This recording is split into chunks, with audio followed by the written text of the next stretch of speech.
baik di bulan Ramadan maupun di luar bulan Ramadan.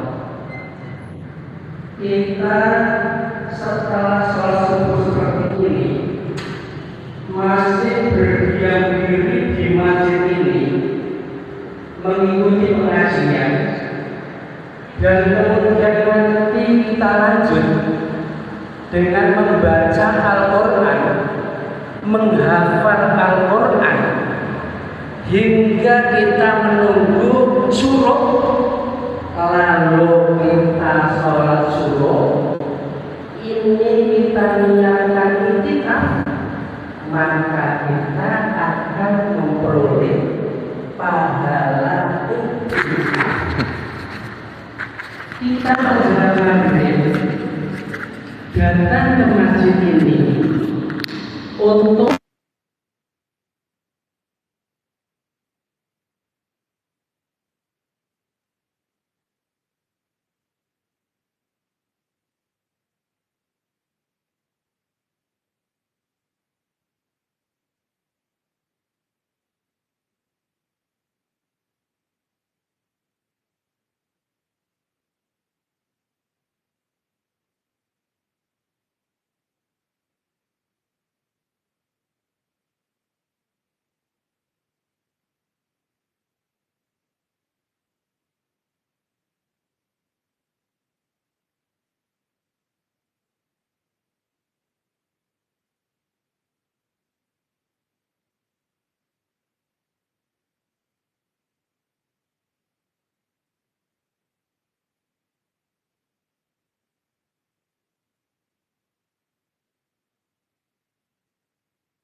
barang siapa yang ingin kita bersama aku pada seluruh yang takdir al-asrul akhlaqul, maka hendaklah dia iktikaf di 10 hari terakhir di bulan Ramadan. Hadis yang sengaja yang terakhir itu banyak terjemaah. Di antaranya ada sebuah hadis ini.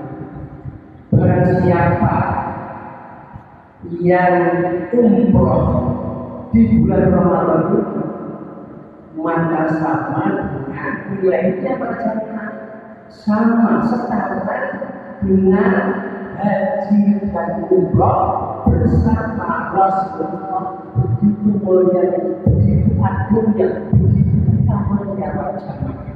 Umroh bulan Ramadan, kemudian kita di 10 hari yang terakhir di bulan Ramadan. Karena mulianya utamanya seperti itu, pentingnya seperti itu, sampai Rasulullah itu tidak pernah meninggalkan iktikaf di 10 hari terakhir di bulan Ramadan itu. Beliau selalu menjalankan secara rutin kontinu hingga beliau wafat. Dan setelah beliau wafat dilanjut diteruskan oleh istri-istri beliau dalam hadis yang diriwayatkan oleh Aisyah Zaujunah istri Rasulullah SAW. Ia mengatakan Nabi sallallahu alaihi wasallam karena yaqtiful asrul akhira min Ramadan hatta tamakkalu summa takafa asbajuhu min ba'di rawahu Bukhari al-Muslim. Sesungguhnya Nabi sallallahu alaihi wasallam itu rutin selalu beriktikaf di 10 hari terakhir di bulan Ramadan itu hatta tawafahu hingga Rasulullah wafat. Tidak lama perjalanan. Setelah Rasulullah wafat, kemudian summa takafa azwajuhu mimba dilanjutkan, diteruskan oleh istri-istri beliau. Hadis riwayat Bukhari dan Muslim. Rasulullah sallallahu alaihi wasallam merutinkan iktikaf di 10 hari yang terakhir bulan Ramadan, yaitu karena memberikan pelajaran, memberikan contoh kepada kita semua umatnya ini agar kita dapat meraih Lailatul Qadar, malam 1000 bulan, malam yang beribadah semalam itu saja itu pahala nilainya setara dengan 83 tahun lebih panjang. Ini disebutkan dalam hadis yang diriwayatkan oleh Imam Muslim. Kata Rasulullah, "Inni a'tatiful asral rabbana al-kan disunnah bil-ain." Sesungguhnya aku, kata Rasulullah, beriktikaf di 10 hari terakhir bulan Ramadan al-kan disunnah bil-ain, karena aku mencari malam Lailatul Qadar, karena begitu agung mulianya Lailatul Qadar. Lailatul Qadar dalam surat Al-Qadar. Summa takafal asmal qasam. Itu Rasulullah iktikaf di 10 hari pertama di bulan Ramadan, bukan kita. Summa takafal asal kemudian di pertengahan seperti sekarang ini kita berada di pertengahan bulan Ramadan, 1 sampai 11 sampai 30 Ramadan. Jadi kita berada di tanggal 11 hari. Nah, Rasulullah juga iktikaf itu. Tetapi kemudian datang seseorang, barangkali malaikat yang melihat dari semua bahwa Lailatul Qadar itu turun pada 10 hari terakhir di bulan Ramadan. Maka kemudian Rasulullah beriktikaf di 10 hari terakhir di bulan Ramadan. Maka tujuan kita Rasulullah di perjalanan selain mencari ridho Allah, mencari Lailatul Qadar yang begitu besar pahala yang bisa kita terima. kaum muslimin jamaah salat subuh rahmatullah. Lalu apa sih sebetulnya itikaf?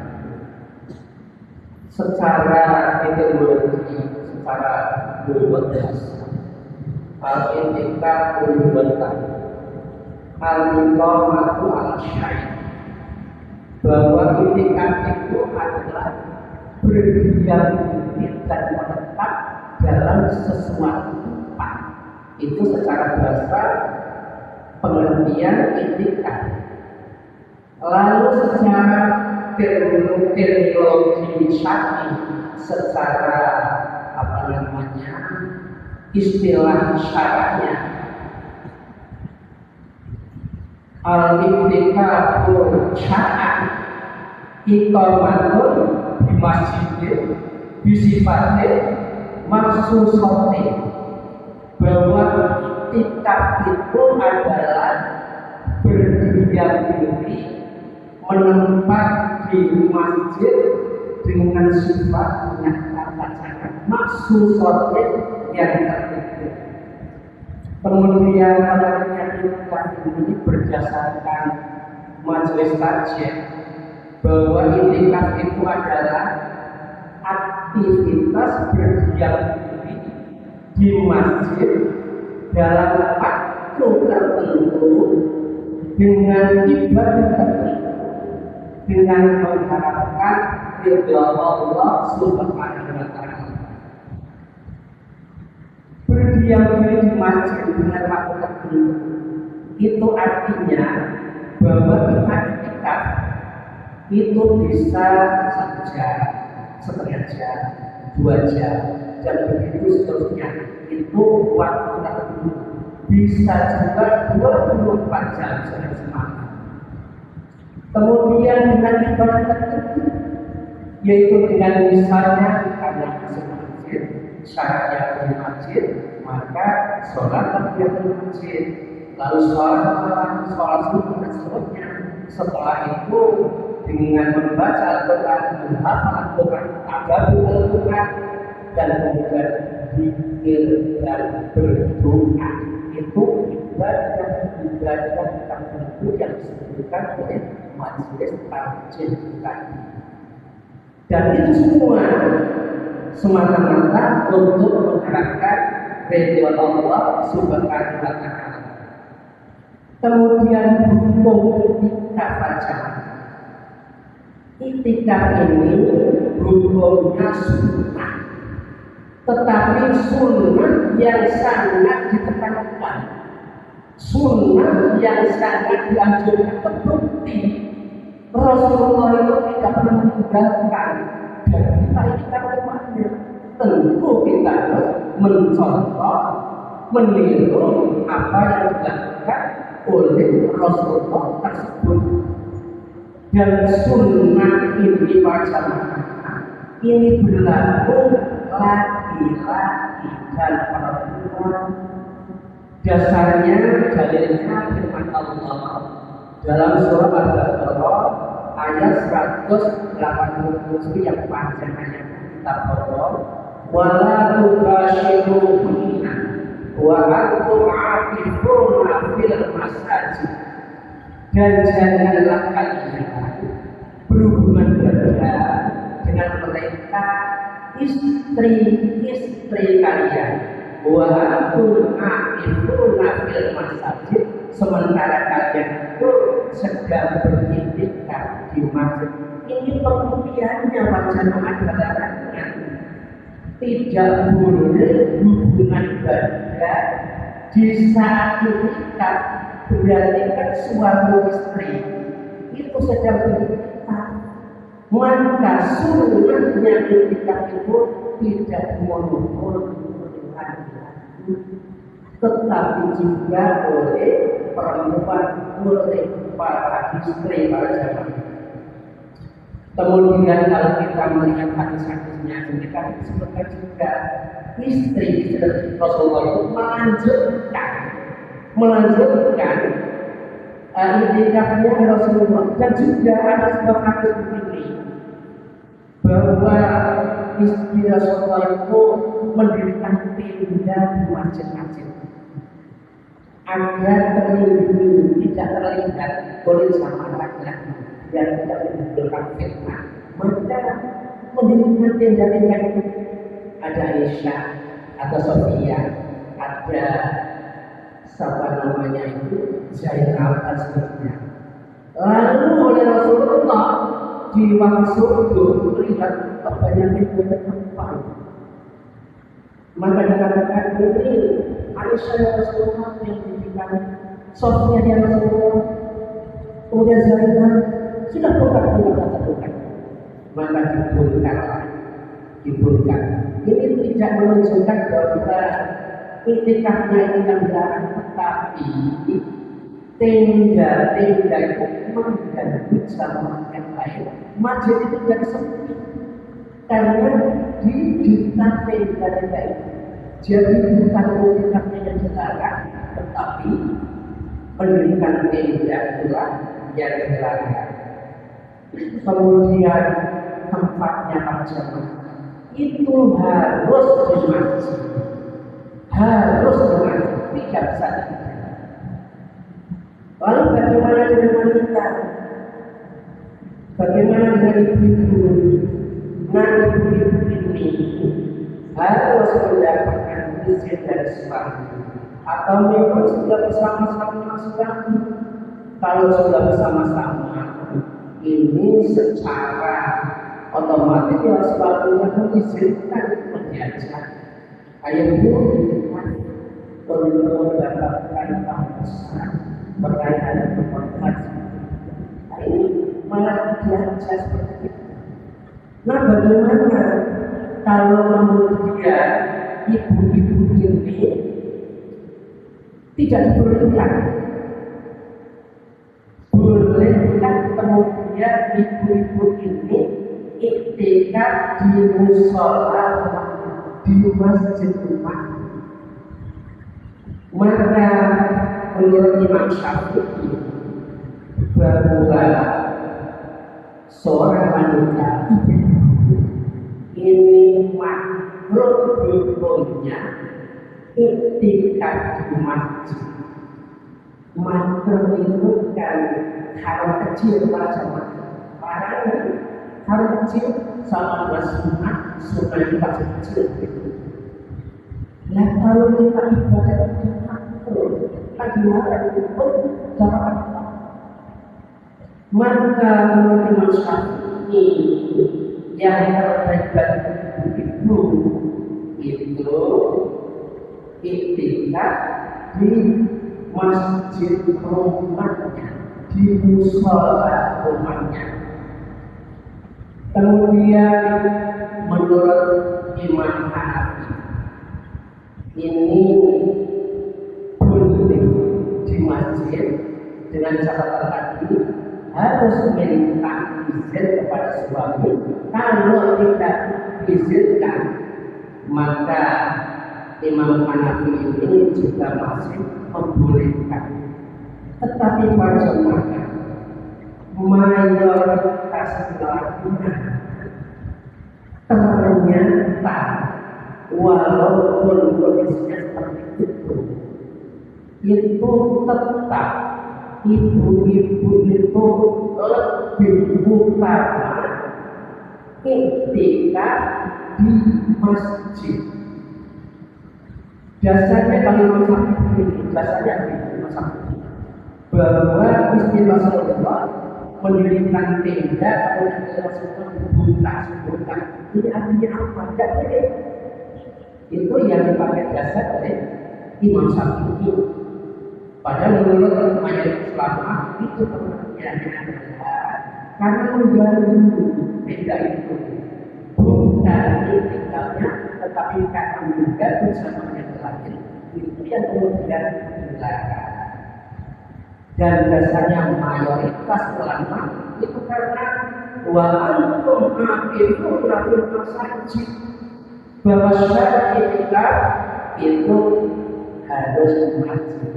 Tetapi barangkali untuk alternatif berjamaah pilihan yang lebih bagi ibu.